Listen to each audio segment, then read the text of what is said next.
adaptation. C'est un texte que Duras avait écrit après avoir fait un film.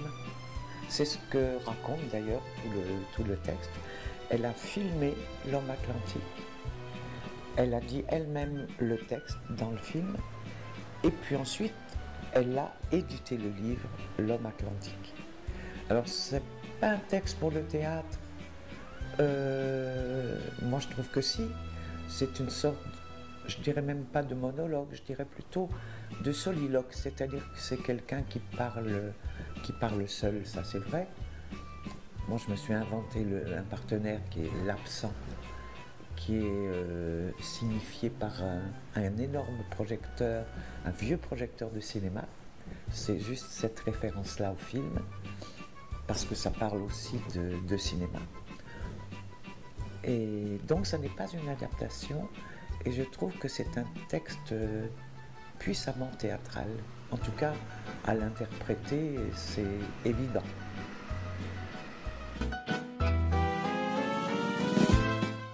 Ah oui, je me suis appuyé sur un petit bout du texte de Duras qui dit à son partenaire absent, qui lui dit à un moment, mais tout ceci n'est pas une répétition, tout ceci est inaugural. Alors je l'ai pris au pied de la lettre et j'ai tout refait, dans le sens du dépouillement et de la perte, parce que je crois que c'est de ça dont elle parle beaucoup, de la perte, presque philosophiquement, comment on arrive à l'essentiel. Elle y arrive fort bien avec ces mots tout simples. Il y a une image de Duras comme ça, intellectuelle, mais pas du tout. C'est une grande instinctive et son texte le prouve. Et il est presque classique dans sa pureté absolue. Et il n'y a aucune anecdote, il n'y a pas d'anecdote, il n'y a que de la mémoire. Et c'est une grande différence. Et en fait, je crois que les spectateurs dialoguent avec elle, parce que tout ça est très intime, dans le silence. Et que les silences sont aussi forts et aussi parlants que ces mots. Ça fait partie intrinsèque du texte, les silences. Eh ben non. Non, c'est un travail solitaire, pas toujours facile. Disons que mon seul luxe, ça a été de prendre mon temps. Avec le temps, on peut faire beaucoup de choses.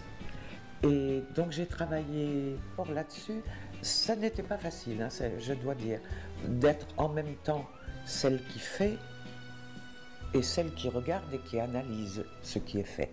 C'est un petit exercice assez intéressant. Maintenant, j'ai absolument besoin du regard des spectateurs. Là, je l'ai senti sur le dernier parcours, ces quelques jours, là, ces 2 semaines qui ont passé, je commençais à souffrir d'être seul. Là, j'ai besoin des spectateurs. Parce que leur présence, elle finit le spectacle, évidemment. Comme toujours au théâtre, mais là peut-être encore plus particulièrement par rapport à ce que je vous disais tout à l'heure sur l'intime, que vraiment je ne sais pas comment elle fait, c'est hypnotique, hein, avec des mots aussi simples, comment elle arrive à nous fasciner, à nous embarquer avec elle. Et c'est ça que j'ai envie maintenant de sentir, que le spectateur en face de moi, il est comme moi, il s'est laissé embarquer dans ces filets durassiens.